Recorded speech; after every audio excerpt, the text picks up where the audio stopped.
is unconstitutional and basically against the law. So, yeah.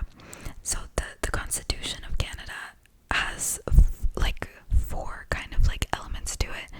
So the first one would be the Constitution Act of 1867. That was the year that Canada became Canada. So the Constitution Act of 1867 is the act, it's the contract that created Canada. Then there's the Constitution Act of 1982. Now this Constitution Act was kind of an upgraded version of the Constitution Act of 1867, and it brought with it the Charter of Rights and Freedoms. Now the Charter of Rights and Freedoms, in French it's La Charte des Droits et Libertés, and this charter is the charter that gives everyone their rights. So in that charter, there's the right to marry who you want, the right to get an abortion, the right to have freedom of speech, of religion, of identity, and all of the above. So it really sets everyone's rights and freedoms. And then finally, the Constitution also englobes statutes, laws, and jurisprudence. So a statute is a temporary law. So something that gets put in place for temporary reasons. And then jurisprudence, basically, it's like the stack of all court rulings and decisions that creates a precedent. So for example, there's no law that legalizes abortion in the Constitution. There's no law that regulates that or that allows it. But at some point in history, doctors were getting imprisoned for doing abortions because it meant that it was killing someone. But one doctor went to court and fought his case and was like, this is not an act of murder. It's a medical operation. It's a legal medical operation. And it got ruled, he won the case. And now that is one case of jurisprudence, and it created a precedent because now nobody can get imprisoned for performing an abortion, because they'll go back into jurisprudence and look at that court ruling and go, this person won their case, so it's legal. And that's how jurisprudence works. That's how you create a legal precedent. So yeah, so the Constitution has the Constitution Act of 1867, the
the civil rights.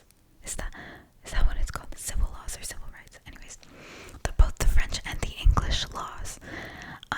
So that's why we have 3 assigned seats for Quebec judges, because the other ones only study the English laws, because Canada is still under the British monarchy.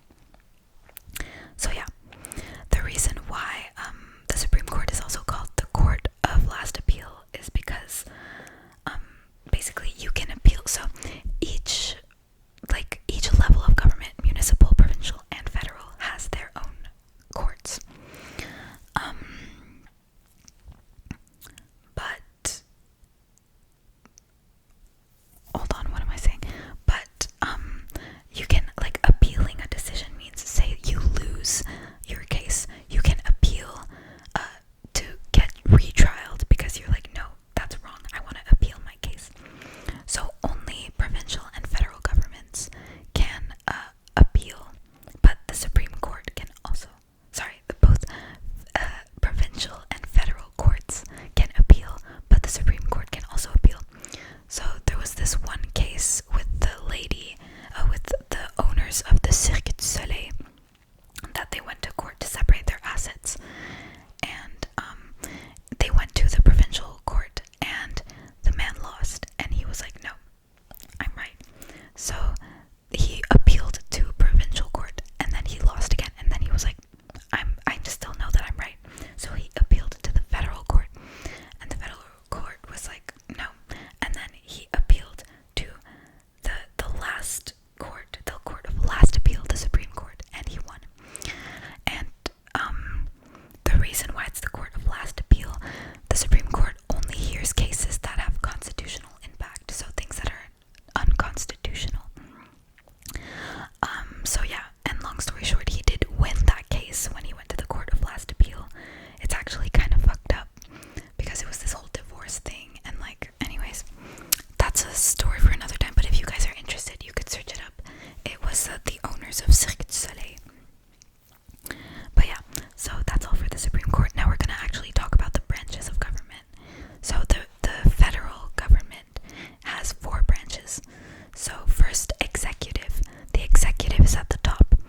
The executive is separated into 2. So in the executive branch, we have the Prime Minister, who's also called the head of government, and his cabinet that have ministers in it. Now the Prime Minister picks and chooses the ministers that form the cabinet.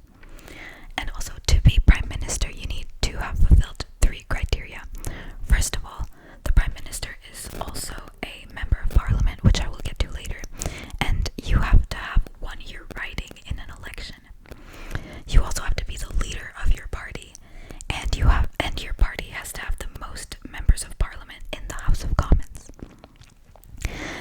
In the executive branch, there's also the monarch, who is called the head of state. So Prime Minister is the head of government, and monarch is head of state.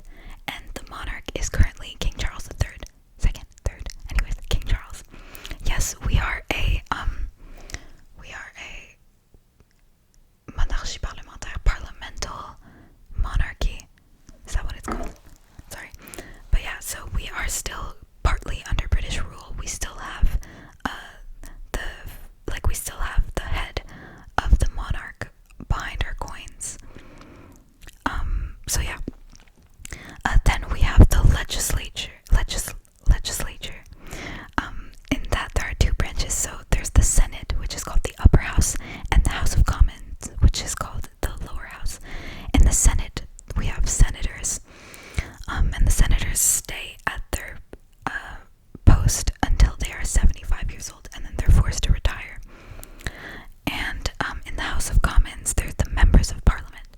So the members of Parliament are the people who are elected by writing. So when we go to vote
someone else that's in his party, for example. But yeah, I think he's in Ontario, so he represents a certain riding in Ontario, and people there check his name on the ballot, but only in that riding. In every other riding, we vote for another member of parliament that represents our riding. So next we have the next branch is the bureaucracy. So bureaucracy is every single government worker.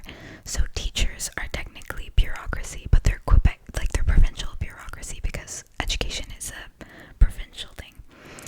But so teachers, anyone that works for like government things, people who like work in office, in like government offices, people who work at help desks for like government things. So every government worker is a member of bureaucracy, and they work for a minister. So their boss is a minister. Like the top dog of government workers are ministries. So for example, teachers work for the Ministry of Education. Yeah. So the teacher's boss is the Minister of Education, who works in the Ministry of Education. You get it. And the ministers, by the way, are hired into ministries, so they're kind of like, they're not like voted, but they're hired, you know. Okay, the next branch is judiciary. So all employees that work in courts or the legal system. And the judiciary branch is also its